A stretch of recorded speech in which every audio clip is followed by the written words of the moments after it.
నమస్కారం, మా తెలంగాణ న్యూస్ కి స్వాగతం. హెడ్లైన్ చూద్దాం.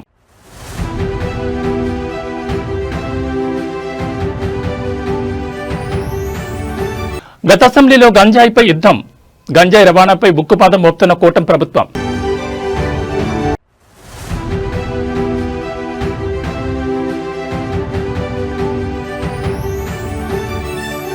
వైసీపీ నిర్లక్ష్యం వల్లే రాళ్లపాడు గేట్లు మొరాయించాయి, అసెంబ్లీలో మంత్రి నిమ్మల ధ్వజం.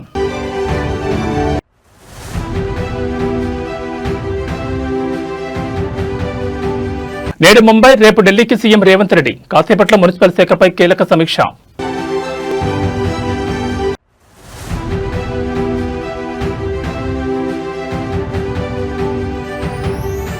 రణరంగంగా కేతనపల్లి, బీఆర్ఎస్ కాంగ్రెస్ శ్రేణుల మధ్య గొడవ.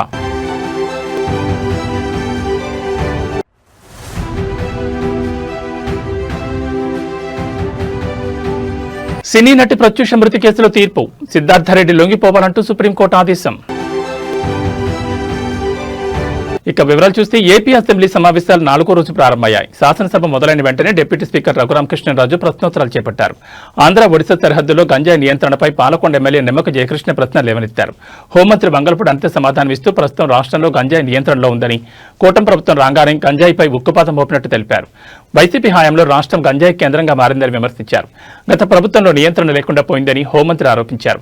కూటమి ప్రభుత్వం ఏర్పడిన వెంటనే గంజాయి రవాణా, సాగుపై కఠిన చర్యలు చేపట్టిందని వివరించారు. ఈగల్ విభాగాన్ని ఏర్పాటు చేసి గంజాయి రవాణాకు అడ్డుకట్ట వేసినట్లు చెప్పారు. రాష్ట్ర వ్యాప్తంగా 30 చెక్ పోస్టులను ఏర్పాటు చేసి గంజాయి రవాణాను అరికట్టామని తెలిపారు. గంజాయి సాగు, రవాణాపై నిరంతర నిఘా పెట్టామన్నారు. 47 ప్రాంతాల్లో డ్రోన్ల ద్వారా నిఘా చేసి అక్రమ సాగును గుర్తించి ధ్వంసం చేస్తున్నామని వివరించారు. గంజాయి తరలించే వారిపై 1400కు పైగా కేసులు నమోదు చేస్తామని మంత్రి తెలిపారు. గంజాయి వల్ల కలిగే దుష్ఫలితాలపై ప్రజల్లో అవగాహన కల్పిస్తున్నామని అన్నారు. పొరుగు రాష్ట్రాల పోలీసు యంత్రాంగంతో సమన్వయం చేసుకుంటున్నామని హోంమంత్రి వంగలపూడి అనిత పేర్కొన్నారు. 2019 తర్వాత గంజా సాగు ఇంచుమించుగా ఎలా అయిపోయిందంటే, గంజా ఆంధ్రప్రదేశ్గా మన సంగతి మనందరికీ తెలుసు. తర్వాత మనకి ఎన్డీఏ గవర్నమెంట్ వచ్చిన తర్వాత ఇమీడియట్గా దాన్ని ఈగల్ మనం స్థాపించుకొని, ఈగల్ ద్వారా మ్యాక్సిమం గంజా సాగునైతే అధ్యక్ష నేను చాలా హ్యాపీగా చెప్పగలను, గర్వంగా కూడా చెప్పగలను. ఈరోజు ఆంధ్రప్రదేశ్లో గంజా సాగు అనేది జీరో కల్టివేషన్ అధ్యక్ష. ఇప్పుడు ఇంటర్ స్టేట్ చెక్ పోస్టుల కింద సుమారుగా 5 జిల్లాల్లోని కూడా దగ్గర 35కు పైగా చెక్ పోస్టులు పెట్టుకున్నాం అధ్యక్ష. ఆ చెక్ పోస్టుల దగ్గర కూడా ఎస్పెషల్లీ ఇప్పుడు మనకి పాలకొండ కాన్స్టిట్యుయెన్సీకి సంబంధించి రాయగడ, గునుపూర్ దగ్గరలో ఉంటుంది అధ్యక్ష. అక్కడ బత్తిలి అని ఒక చెక్ పోస్ట్ కూడా ఏర్పాటు చేసుకోవడం జరిగింది. ఆ బత్తిలి చెక్ పోస్ట్ కూడా చాలా ఎఫెక్టివ్గా పనిచేయడం వల్ల అట్ ద సేమ్ టైం అక్కడ ఎస్పీ మన్యం జిల్లా ఎస్పీ గారు, అదేవిధంగా అక్కడ రాయగడ ఎస్పీ గారు నిరంతరం కోఆర్డినేషన్ చేయడం వల్ల అటువైపు నుంచి మాక్సిమం ట్రాన్స్పోర్టేషన్ కూడా తగ్గే పరిస్థితి కూడా వచ్చింది అధ్యక్ష. ఇమీడియట్గా ఎవరైనా ట్రాన్స్పోర్ట్ చేసే పరిస్థితి ఉన్నా కూడా ఇమీడియట్గా మన డిపార్ట్మెంట్ వాళ్ళు, ఈగల్ డిపార్ట్మెంట్ వాళ్ళు వెళ్ళి పట్టుకోవడం, వాళ్ళు వెంటనే ఎన్డీపీఎస్ యాక్ట్ల కింద వాళ్ళని అరెస్ట్ చేయడం కూడా జరుగుతుంది. జిల్లాలు దాటి బయటకు వచ్చే పరిస్థితులు కూడా లేకుండా ఇమీడియట్గా చేయడం జరుగుతుంది. అదేవిధంగా అక్కడ అవేర్నెస్ ప్రోగ్రామ్స్ కి కూడా అధ్యక్ష ఇంచుమించుగా ఓన్లీ ఈ మన్యం జిల్లా అంటే ఉత్తరాంధ్రకి సంబంధించిన 5 జిల్లాల్లోని దగ్గర 47 డ్రోన్స్ ని కూడా వైజాగ్ రేంజ్ లో 47 డ్రోన్స్ ఎస్పెషల్లీ గాంజా కల్టివేషన్ మీద, గాంజా ట్రాన్స్పోర్టేషన్ మీద ఒక సర్వేలెన్సెస్ కూడా నడుపుతున్నామని చెప్పడానికి కూడా హ్యాపీ ఫీల్ అవుతున్నాను అధ్యక్ష. మా విశాఖపట్నం రేంజ్ డిఐజీ గోపీనాథ్ జెట్టి గారు కూడా ఒక కార్యక్రమం తీసుకున్నారు. పాయక్రోపేట టు ఇచ్చాపురం అభ్యుదయం అని చెప్పి ఒక సైకిల్ యాత్ర, కంటిన్యూస్ గా సైకిల్ యాత్ర చేస్తూ ప్రతి గ్రామాన్ని కూడా టచ్ చేసుకుని అవేర్నెస్ ప్రోగ్రామ్ తీసుకుని వెళ్లారు అధ్యక్ష. ముగింపు కూడా మన ఇచ్చాపురం శాసనసభ్యులు అశోక్ గారి ఆధ్వర్యంలో చాలా మంచిగా జరిగింది. ఏపీ అసెంబ్లీలో ప్రశ్నోత్తరాలు కొనసాగుతున్నాయి. ప్రకాశం జిల్లాలోని రాళ్లపాడు రిజర్వాయర్ ఎడమ కాలువ పనుల పురోగతిపై సభ్యులు అడిగిన ప్రశ్నలకు మంత్రి నిమ్మల రామానాయుడు సమాధానమిచ్చారు. రాళ్లపాడు రిజర్వాయర్ 1.10 టీఎంసీ నీటి నిల్వ సామర్థ్యంతో 16,000 ఎకరాల తాగు, 116 గ్రామాలకు తాగునీరు అందిస్తోందని తెలిపారు. కుడి కాలువ ద్వారా 14,500 ఎకరాలు, ఎడమ ప్రధాన కాలువ 1,500 ఎకరాలకు సాగునీరు అందుతోందని మంత్రి వివరించారు.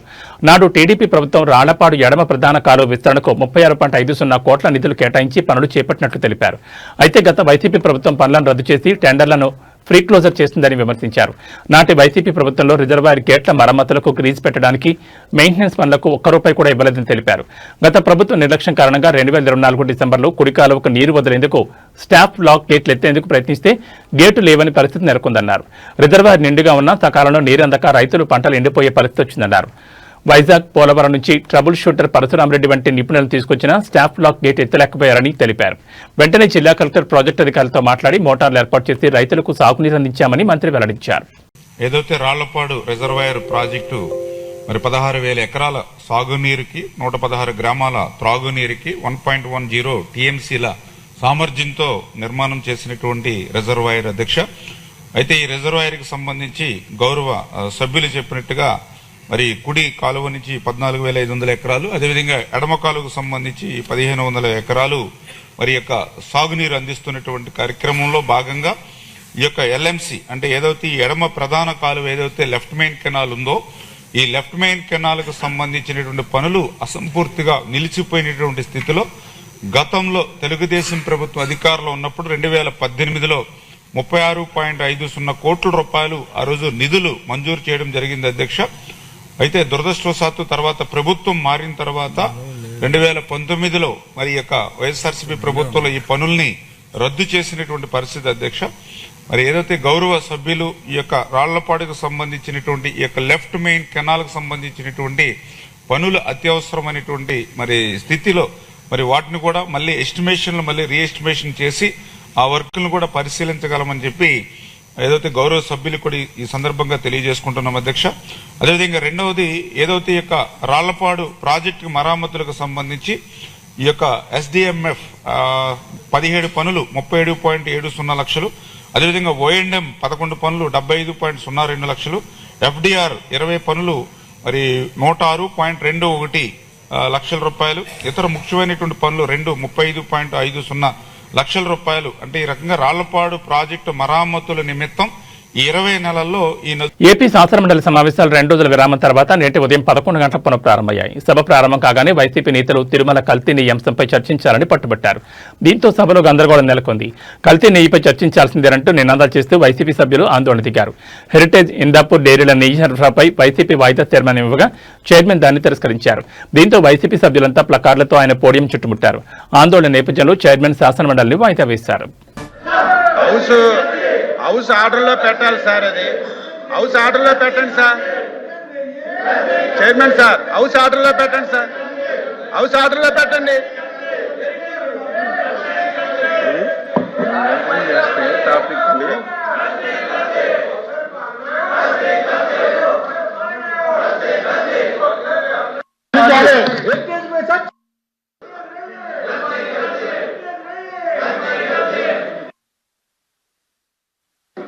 వైసీపీ వాళ్ళు చేసిన పాపాల నుంచి ప్రజల దృష్టి మరల్చడానికి ఈ డ్రామా ఆడతారు అధ్యక్ష.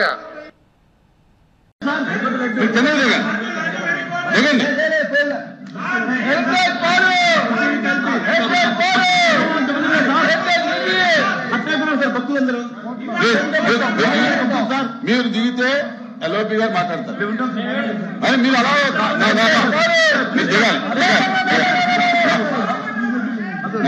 దిగాలి, మీరు దిగాలి.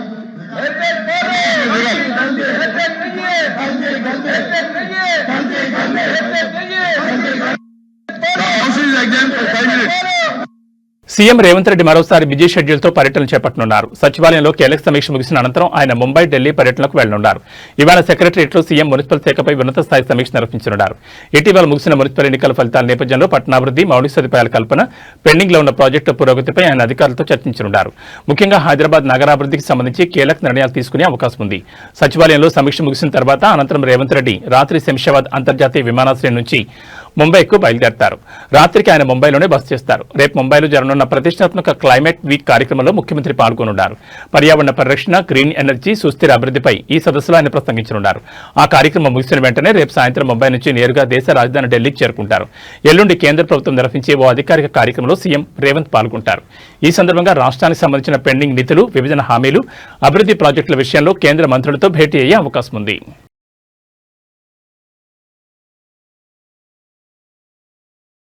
జిల్లా కేంద్రాన్ని సూపర్ స్మార్ట్ సిటీగా మార్చడమే లక్ష్యంగా మంత్రి కోమటిరెడ్డి వెంకటరెడ్డి అభివృద్ధి పనుల్లో వేగం పెంచారు. నల్గొండ మున్సిపల్ కార్పొరేషన్ పరిధిలో జరుగుతున్న రోడ్డు వెడల్పు, పారిశుద్ధ్య పనులను మంత్రి స్వయంగా క్షేత్రస్థాయిలో పర్యవేక్షిస్తున్నారు. మున్సిపల్ కార్పొరేషన్ ఎన్నికల ప్రక్రియ ముగిసి మేయర్ ఎన్నిక పూర్తి కాగానే మంత్రి కోమటిరెడ్డి నగర అభివృద్ధిపై ప్రత్యేక దృష్టి సారించారు. మంగళవారం తెల్లవారుజాము 4 గంటల నుంచి ఆయన అధికారులతో కలిసి నగరంలోని ప్రధాన వీధుల్లో పర్యటించారు.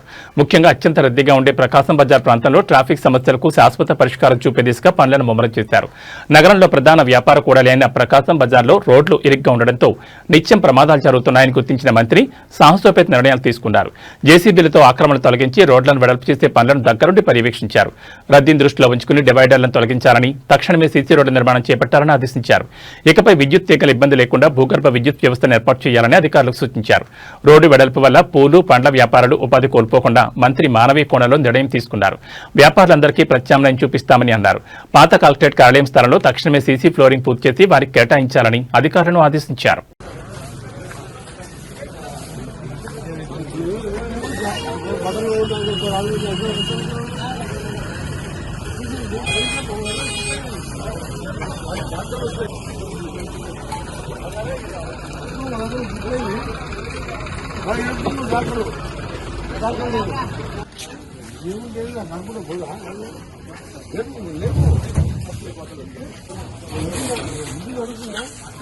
నడుస్తుంది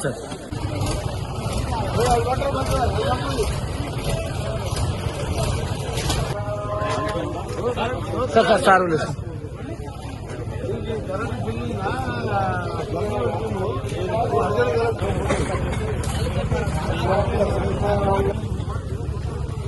నమ్మను నమ్మను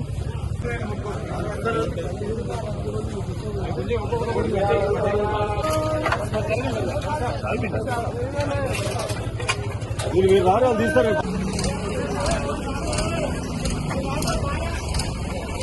మంచిర్యాల జిల్లా కేతనపల్లిలో మున్సిపల్ చైర్మన్, వైస్ చైర్మన్ ఎన్నికల్లో ఉద్రిక్తత నెలకొంది. కేతనపల్లి మున్సిపల్ కార్యాలయానికి బీఆర్ఎస్, సిపిఐ అభ్యర్థులు భారీ బందోబస్తు చేరుకున్నారు. ఎంపీ వంశీకృష్ణ, మంత్రి వివేక్ వెంకటస్వామితో కలిసి కాంగ్రెస్ అభ్యర్థులు వచ్చారు. ఈ క్రమంలో బీఆర్ఎస్, కాంగ్రెస్ నాయకుల మధ్య వాగ్వాదం జరిగింది. అది కాస్త ముదరడంతో ఇరు వర్గాలు ఒకరిపై ఒకరు దాడులు చేసుకున్నారు. దీంతో రంగంలోకి దిగిన పోలీసులు లాఠీచార్జ్ చేసి పరిస్థితిని అదుపులోకి తీసుకొచ్చారు. ఈ ఘటనలో పలువురు స్వల్పంగా గాయపడ్డారు. వారిని ఆసుపత్రికి తరలించి చికిత్స అందిస్తున్నారు. మరోవైపు పోలీసులు అధికారులను అడ్డం పెట్టుకుని మరోసారి కాంగ్రెస్ పార్టీ మున్సిపల్ పీఠం దక్కించుకునేందుకు కుట్రలు పన్నింది. నిన్న జనగాంలో చేసినట్లుగానే బీఆర్ఎస్ కౌన్సిలర్లను చైర్మన్ ఎన్నికల్లో పాల్గొనివ్వకుండా పోలీసులు అక్రమ కేసులు పెట్టి అడ్డుకున్నారు. చైర్మన్, వైస్ చైర్మన్ ఎన్నికల్లో పాల్గొనేందుకు వెళ్తున్న కేతనపల్లి మున్సిపాలిటీ 21వ వార్డు బీఆర్ఎస్ కౌన్సిలర్ స్వర్ణలతను మంగళవారం పోలీసులు అడ్డుకున్నారు. ఆమెపై కేసు నమోదైందని ఆమెను అదుపులోకి తీసుకున్నారు. దీనిపై ఎమ్మెల్యే కోవా లక్ష్మి, మాజీ ఎమ్మెల్యే బాలకసుమన్ మండిపడ్డారు. దీంతో బాలకసుమన్ మీద కాంగ్రెస్ నాయకులు, కార్యకర్తలు రాళ్లదారికి దిగారు.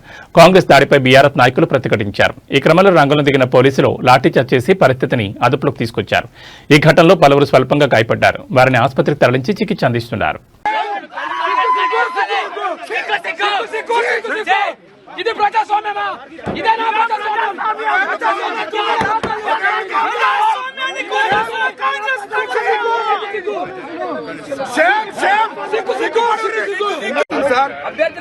వివేక్ కోసం పనిచేస్తున్న తీరు మీడియా అంతా చూస్తున్నారు సార్, ప్రపంచం అంతా చూస్తున్నారు సార్.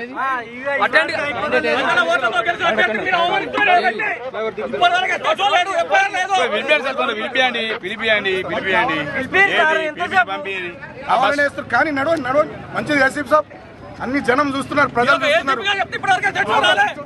మంత్రి అనేడానికి సిగ్గు ఉండాలి. మంత్రి అనేడానికి చేస్తాం సార్, బరాబర్ చేస్తాం. కామెంట్స్ కాదు, ఇంకా సీరియస్ గా చేస్తాం రాను మంత్రి మీద.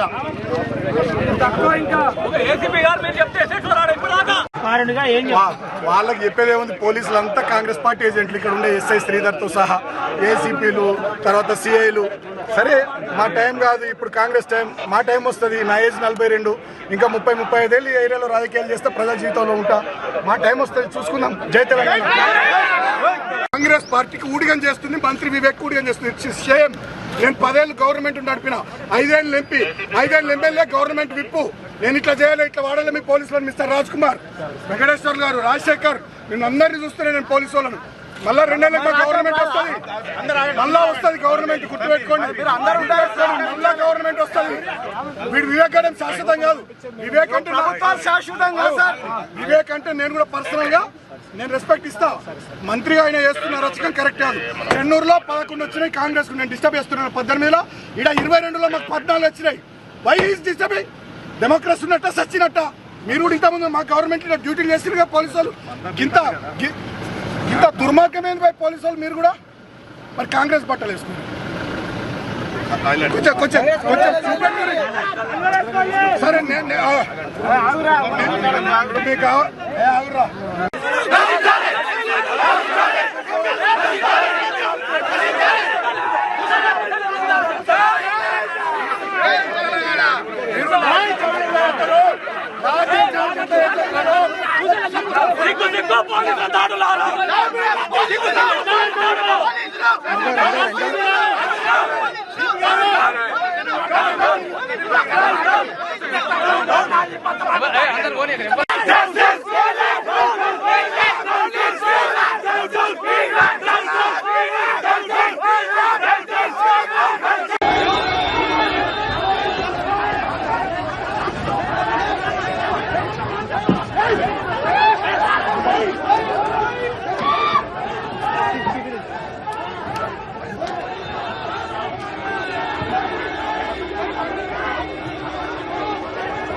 తలకాయ వలిగింది అన్న రక్తం వెళ్తాను తలకాయ వలిగింది.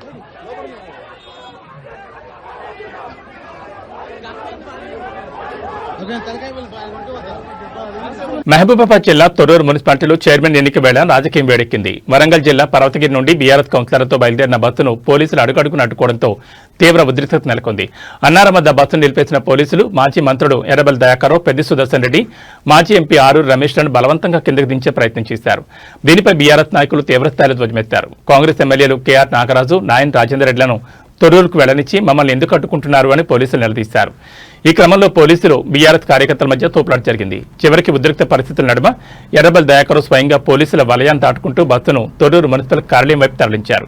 ఈ ఘర్షణ నేపథ్యంలో అక్కడ 144 సెక్షన్ విధించారు.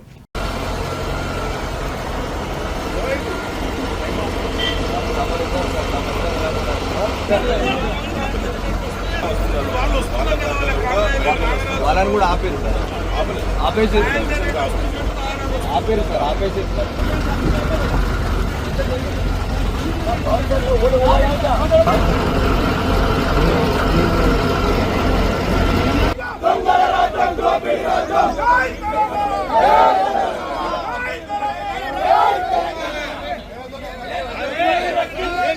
తొర్రూరు మున్సిపాలిటీ పీఠం బీఆర్ఎస్ కు దక్కకుండా ఉండాలని కాంగ్రెస్ నీచ రాజకీయాలకు పాల్పడుతోంది. నిన్న మున్సిపల్ చైర్మన్ ఎన్నిక సందర్భంగా మహబూబాబాద్ జిల్లా తొర్రూరులో ఉద్రిక్త వాతావరణం నెలకొంది. దీంతో చైర్మన్ ఎన్నికను ఇవాళకి వాయిదా వేశారు. ఈ నేపథ్యంలో మున్సిపల్ చైర్మన్ పీఠం దక్కించుకునేందుకు కాంగ్రెస్ కుట్రలు పంతోంది. ఈ క్రమంలోనే మున్సిపల్ చైర్మన్ ఎన్నికకు వెళ్లకుండా ఇన్ఛార్జీలు మధుసూదనాచారి, సత్యవతి రాథోడ్ను పోలీసులు అడ్డుకున్నారు. తొర్రూరు వెళ్లకుండా మహబూబాబాద్లోనే సత్యవతి రాథోడ్ను హౌస్ అరెస్ట్ చేశారు. ఇక మధుసూదనాచారిని అమరావతి నగర్లోని తులసి బార్ ఎదురుగా ఉన్న శాంతినికేతన్ అపార్ట్మెంట్లో సుబేదారి పోలీసులు హౌస్ అరెస్ట్ చేశారు.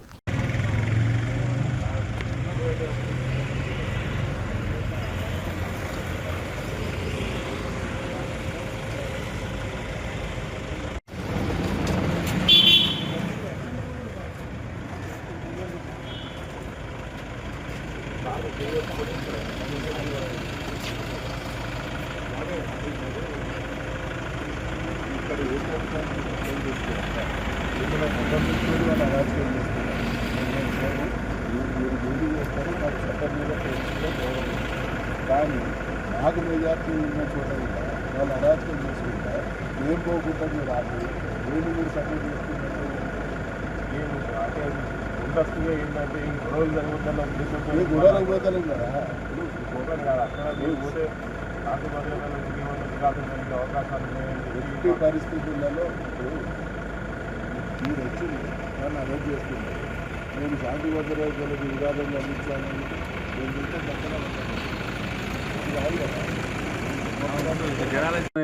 నీచమైన నగరంలోని మణికొండ ప్రాంతంలో ఇవాళ ఉదయం భారీ ప్రమాదం చోటు చేసుకుంది. ప్రధాన నీటి సరఫరా మార్గమైన మంజీరా పైప్లైన్ ఒక్కసారిగా పేలిపోవడంతో స్థానికులు తీవ్ర భయాందోళనకు గురయ్యారు.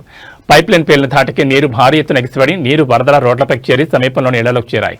నీటి ఉధృతి కారణంగా సమీపంలోని 2 అపార్ట్మెంట్ల సెలార్లు పూర్తిగా నిండిపోయాయి. ఈ హఠాత్ పరిణామంతో పార్కింగ్లో ఉన్న కార్లు, ద్విచక్ర వాహనాలు నీట మునిగిపోయాయి. సమాచారం అందుకున్న వెంటనే ఎన్డీఆర్ఎఫ్ బృందాలు, అగ్నిమాపక సిబ్బంది హుటాహుటిన ఘటనా స్థలానికి చేరుకున్నారు. సెలార్లో నిండిన నీటిని భారీ మోటార్ల సహాయంతో బయటకు తోడుతున్నారు. గత 2 గంటలుగా అధికారులు, సిబ్బంది యుద్ధ ప్రాతిపదికన సహాయక చర్యలు చేపడుతున్నారు. అదేవిధంగా మంజీరా నీటి సరఫరాను అధికారులు తాత్కాలికంగా నిలిపివేశారు. అకస్మాత్తుగా జరిగిన ఈ ప్రమాదంతో అపార్ట్మెంట్ వాసులు తీవ్ర ఇబ్బందులు పడుతున్నారు.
అందరికీ నమస్కారం. ఇది బిఎం శ్రేయ రోడ్డు. అందరికీ నమస్కారం. ఏమైందో తెలియట్లేదు. బిఎం శ్రేయ పైప్ లైన్ రోడ్డుకి ఇక్కడ మొత్తం అపార్ట్మెంట్స్ అన్ని వాటర్ నిండిపోతుంది. ఎక్కడ పైప్ లైన్ నిండిపోయింది. Please come and help. Obulapuram mining company అక్రమ మైనింగ్ కేసులో సీనియర్ ఐఏఎస్ అధికారిని శ్రీలక్ష్మికి గట్టి ఎదురుదెబ్బ తగిలింది. ఈ కేసు నుంచి తనను విముక్తి చేయాలని ఆమె దాఖలు చేసిన డిశ్చార్జ్ పిటిషన్ను దేశ అత్యున్నత న్యాయస్థానం సుప్రీంకోర్టు కొట్టివేసింది. గతంలో తెలంగాణ హైకోర్టు ఇచ్చిన తీర్పును సమర్థిస్తూ ఆమె విచారణను ఎదుర్కోవాల్సిందేనని స్పష్టం చేసింది. ఐఏఎస్ శ్రీలక్ష్మి దాఖలు చేసిన డిశ్చార్జ్ పిటిషన్ను ఇదివరకే తెలంగాణ హైకోర్టు తిరస్కరించిన విషయం తెలిసిందే. కానీ కోర్టు తీర్పును సవాల్ చేస్తూ ఆమె సుప్రీంకోర్టును ఆశ్రయించారు.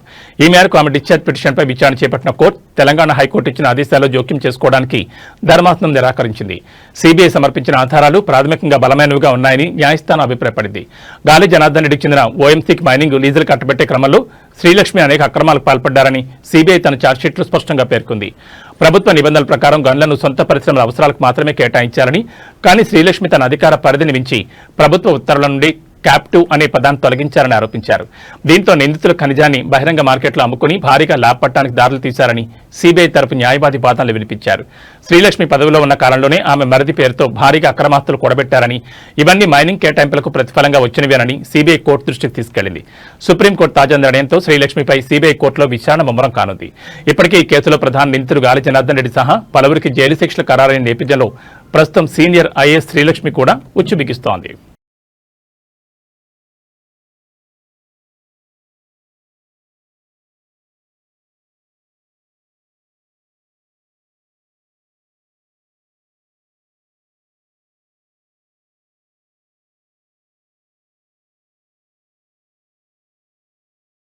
ప్రముఖ సినీ సంగీత దర్శకుడు ఇళయరాజా స్వరాలు దశాబ్దాలుగా సినీ ప్రపంచాన్ని అభిమానులను ఉర్రూతలూగిస్తున్నాయి.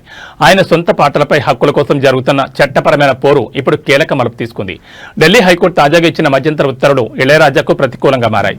1976 నుంచి 2001 మధ్యకాలంలో ఇళయరాజా సంగీతం అందించిన 134 సినిమాల ఆడియో హక్కులు ప్రముఖ ఆడియో సంస్థ సరిగమకే చెందుతాయని కోర్టు స్పష్టం చేసింది.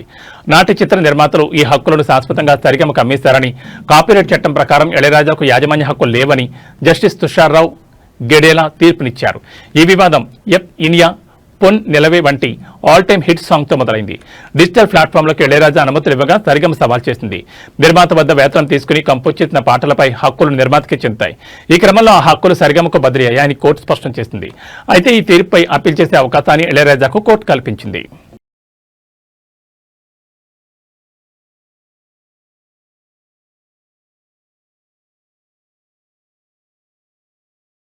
ప్రముఖ టాలీవుడ్ సినీ నటి ప్రత్యూష మృతి కేసులో సుప్రీంకోర్టు తుది తీర్పును వెలువరించింది. 2 దశాబ్దాలకు పైగా నడుస్తున్న ఈ కేసులో జస్టిస్ మనోజ్ మిశ్రా, జస్టిస్ మన్మోహన్తో కూడిన ధర్మాసనం కీలక తీర్పును వెలువరించింది.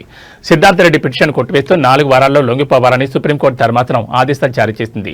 సినీ నటి ప్రత్యూష 2002 ఫిబ్రవరి 23 మృతి చెందారు. ఈ కేసులో నిందితుడు సిద్ధార్థరెడ్డికి హైదరాబాద్ మెట్రోపాలిటన్ సెషన్స్ కోర్టు 5 ఏళ్లు జైలు శిక్ష విధించింది. ఈ తీర్పును సిద్ధార్థరెడ్డి హైకోర్టులో సవాల్ చేయడంతో జైలు శిక్షను 2 ఏళ్లకు కుదించింది. హైకోర్టు తీర్పును ప్రత్యూష తల్లి సరోజని సుప్రీంకోర్టులో సవాల్ చేశారు. మరోవైపు శిక్షను రద్దు చేయాలని సిద్ధార్థరెడ్డి సుప్రీంకోర్టులో సవాల్ చేశారు. ఈ కేసులో సుప్రీంకోర్టు ఇరువైపుల వాదనలు వింది. గత ఏడాది నవంబర్లో విచారణ పూర్తి చేసిన సుప్రీంకోర్టు తీర్పును రిజర్వ్ చేసింది. ఈ కేసుకు సంబంధించి 24 ఏళ్ల తర్వాత ఈ రోజు తీర్పును వెలువరిస్తూ సిద్ధార్థరెడ్డిని లొంగిపోవాలని ఆదేశించింది. 2002లో తాను ప్రత్యూష పురుగులమని తాగి ఆత్మహత్యకు ప్రయత్నించామని, తాను ఆసుపత్రిలో చికిత్స పొందడంతో ప్రాణాలతో బయటపడ్డానని సిద్ధార్థరెడ్డి చెబుతున్నారు.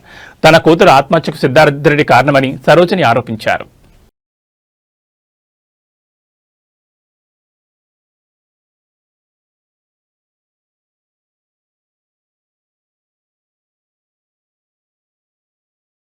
వివాహాలు, శుభకార్యాల సీజన్ మొదలైన వేళ బంగారం ధరలు ఒక్కసారిగా దిగొస్తున్నాయి. అంతర్జాతీయ మార్కెట్లో చోటు చేసుకున్న పరిణామాల ప్రభావంతో తెలుగు రాష్ట్రాల్లో బంగారం వెండి ధరలు వరుసగా 2వ రోజు కూడా తగ్గుముఖం పట్టాయి. ఇవాళ హైదరాబాద్ బులియన్ మార్కెట్లో 24 క్యారెట్ల మేలిం బంగారం 10 గ్రాముల ధరపై ఏకంగా 1530 తగ్గి 1,54,910 వద్ద కొనసాగుతోంది. గడిచిన 2 రోజుల్లో 2,840 రూపాయల మేర ధర తగ్గడం విశేషం. ఇక ఆభరణాల తయారీలో వినియోగించే 22 క్యారెట్ల బంగారం 10 గ్రాముల ధరపై 1,400 తగ్గి 1,42,000కు చేరింది. బంగారంతో పాటే వెండి ధర కూడా భారీగా పతనమై కేజీ ధర 2,65,000 వద్ద కొనసాగుతోంది. అంతర్జాతీయ మార్కెట్లో స్పాట్ గోల్డ్ ధర ఔన్స్కు 5,000 డాలర్ల మార్క్ నుంచి 4,930 డాలర్ల స్థాయికి పడిపోవడంతో దేశీయంగా కూడా ధరలు దిగొచ్చాయి. దానికి తోడు డాలర్ విలువలో మార్పులు కూడా బులియన్ మార్కెట్పై ప్రభావం చూపాయి.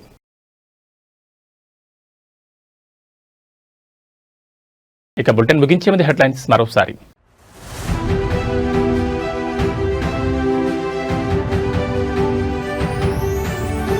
గత అసెంబ్లీలో గంజాయిపై యుద్ధం, గంజాయి రవాణాపై ఉక్కుపాదం మోపుతున్న కూటమి ప్రభుత్వం.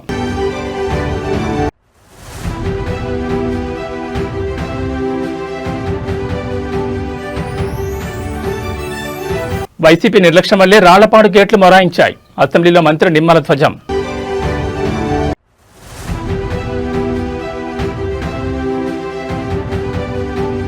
నేడు ముంబై, రేపు ఢిల్లీకి సీఎం రేవంత్ రెడ్డి. కాసేపట్లో మున్సిపల్ శాఖపై కీలక సమీక్ష.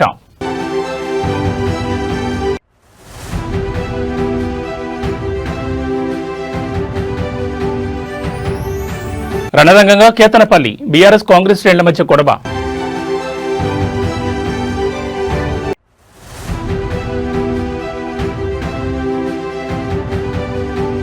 సినీ నటి ప్రత్యూష మృతి కేసులో తీర్పు, సిద్ధార్థరెడ్డి లొంగిపోవాలంటూ సుప్రీంకోర్టు ఆదేశం. ఇవి బులెటిన్ విశేషాలు. నమస్కారం.